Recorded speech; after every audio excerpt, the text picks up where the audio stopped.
de las provincias del Guayas y Los Ríos se paralizaron porque le piden al gobierno que cumpla con su promesa de campaña y disponga que se paguen $35 por la saca de arroz por la que actualmente se pagan 20. Pero ¿es realmente ese el único problema de los campesinos del país? ¿Es un asunto de precios? Lo vamos a analizar con Manuel Gonzaga, presidente del pueblo Montubio del Ecuador. Manuel, buenos días. Gracias por acompañarnos aquí en Contacto Directo. Lenny, muchísimas gracias. Buenos días y un saludo fraterno a todos los ecuatorianos.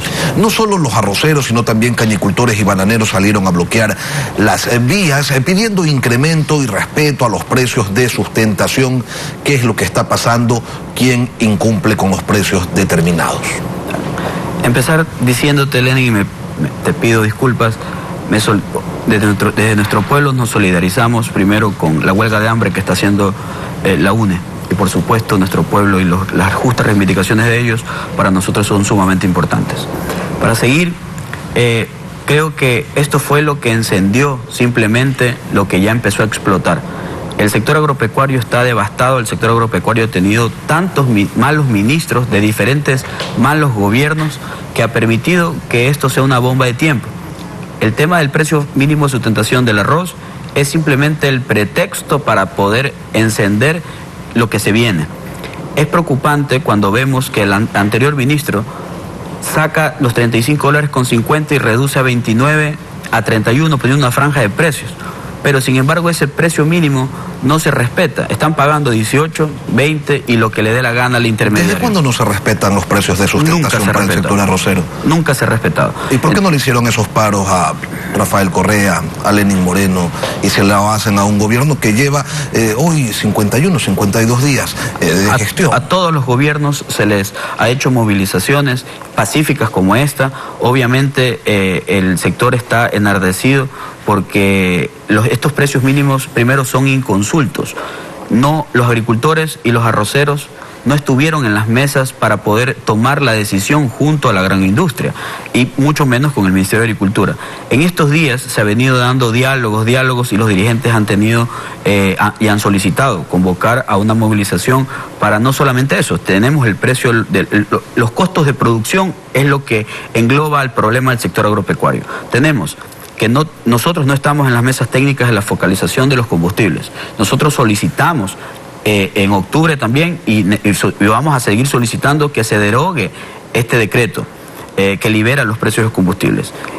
Todos los meses sube, todas las semanas sube el precio y nosotros nos vemos con los costos súper elevados. Y sin que paguen los precios mínimos de sustentación, por supuesto que no hay rentabilidad en ningún rubro. No hay rentabilidad para los productores, pero los distribuidores se llevan toda la ganancia porque hay una clarísima diferencia entre el valor que le pagan al productor y el valor de venta al público del arroz. Pero por supuesto, entonces en ese marco creemos nosotros que hay alternativas. Primero, si se militarizan las fronteras, y se lo hemos dicho al gobernador, se lo hemos dicho a la ministra, y hemos exhortado al presidente de la República para que nos atienda en una sesión de trabajo, tal cual nos sentamos algunas veces antes de empezar las campañas para hacer este acuerdo. El único pueblo de este Estado intercultural y plurinacional que apoyó este cambio, que no queríamos regresar al pasado, que queríamos un futuro, que queríamos un encuentro, fuimos nosotros y ustedes son testigos de esos. Sin embargo, no ha habido la atención para nuestro pueblo, no ha habido la atención para los agricultores. Ahora, usted habla de militarizar las fronteras, esa es una de sus propuestas, pero hay una que no están contemplando. ¿Por qué así? ¿Por qué los productores, así como se unen para protestar, no se unen para ser también distribuidores de su producto y así evitar esa intermediación donde se enriquece gente que no se ensucia las manos? Es lo que hemos propuesto nosotros. La devolución de la institución pública de los Montubios es justamente el espacio de gobierno donde nosotros podemos crear planes, proyectos, programas en beneficio del sector arrocero. Muchas piladoras, muchos centros de acopio se construyeron desde nuestra institución. Y ahí es que hemos paliado la pobreza rural. En este caso creemos no solamente que es la militarización de las fronteras, el contrabando es lo que tiene ahorcado al sector agropecuario, porque mientras entran tinas, trailers, camiones enteros de arroz y todos los rubros de producción al Ecuador, resulta que sí hay cabida para ese saco de arroz que le cuesta $10 a los vecinos del país de Perú, y sin embargo el costo de producción en el Ecuador es demasiado elevado. No solamente es militarizar, bajar los insumos. 33% en el último mes ha subido la urea de $22. Primero estuvo a 18 hace un año, 22, y ahora está en $30. ¿Cómo eso es acribillar al pequeño productor y al mediano productor? Incluso hasta los grandes productores que compran en masa están también afectados. Y es que la urea se encuentra indexada al precio del petróleo, internacionalmente sube, la urea también. Pero usted habla de insumos agrícolas y hace pocos días el gobierno anunció la reducción de aranceles y la eliminación en algunos otros casos de insumos y de material para el sector agrícola. ¿Con eso es suficiente? ¿Los beneficia? El anterior ministro devastó el sector agropecuario y al menos a los arroceros cuando mandó a liquidar la Unidad Nacional de Almacenamiento, que era la única institución que podía regular los precios porque compraban la gramínea de los productores, y también tenían la potestad de poder importar insumos agropecuarios. Pero miren, hasta ahora hay insumos agropecuarios y sin embargo no se lo dan a los agricultores y esos insumos ya ni sirven. Esas irregularidades, esas cosas que hacen los gobiernos de turno es lo que tiene enardecido al sector agropecuario. Y por eso nosotros hemos dicho que la ministra llamó junto al gobernador a unas mesas técnicas. Primero comete el error de, mientras nosotros 3 de la tarde estábamos movilizándonos, al mediodía ella estaba reunido con dirigentes que no estaban haciendo, que son nuestros hermanos, nuestros amigos, pero que no habían salido ni siquiera a las movilizaciones. Eso es un irrespeto desde la ministra hacia nuestro pueblo y hacia las organizaciones amigas, cercanas y hermanas. Se reunieron en la noche ustedes, con los dirigentes que estaban manifestándose. ¿Y a qué acuerdos llegaron en concreto? Por supuesto. Una mesa técnica para que después de 8 días fijar un precio mínimo de sustentación. El gobierno sabe, la ministra sabe, los subsecretarios saben cuál es el precio del gobierno. Nosotros no hemos pedido en ningún momento la salida de la ministra, mucho menos desestabilizar al gobierno, porque ustedes conocen que somos incluso aliados del gobierno.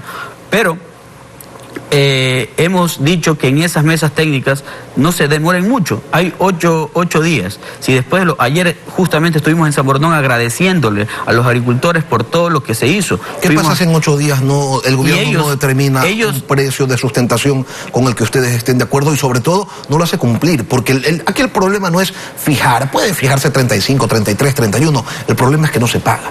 Claro, en ese marco, justamente en el agradecimiento de ayer a los agricultores, que hicimos un recorrido, ellos decían, si en 8 días no nos traen resultados del fijar el precio mínimo de sustentación y que los agricultores que están por cosechar tengan un pago que obviamente solvente las economías débiles que tenemos en el sector agropecuario, solicitan que convoquemos a una nueva movilización. Entonces, esto se está poniendo de un color que nosotros no quisiéramos porque se nos sale de control y se nos sale de las manos.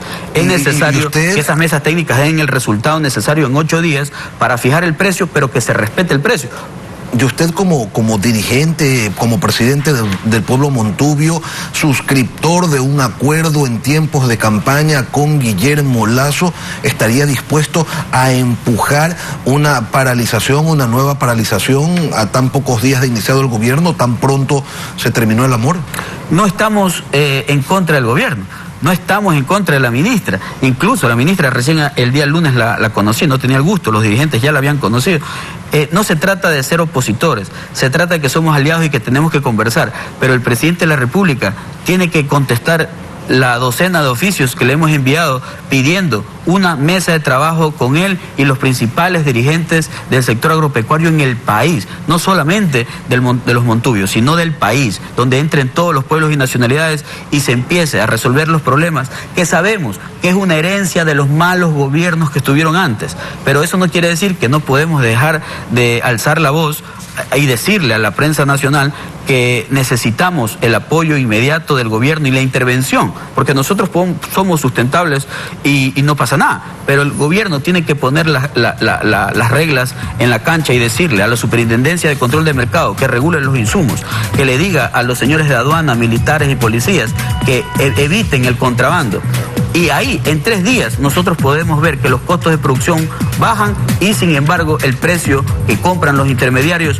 va a subir. En eso estamos claros. Problemas heredados o problemas nuevos, el gobierno tiene que tratar de encontrarles una solución y siempre con la urgencia del caso. Manuel Gonzaga, presidente del pueblo Montubio del Ecuador, gracias por estar aquí en contacto. Muchísimas gracias a ustedes, un fraterno saludo a todos los ecuatorianos. Una pausa y volvemos.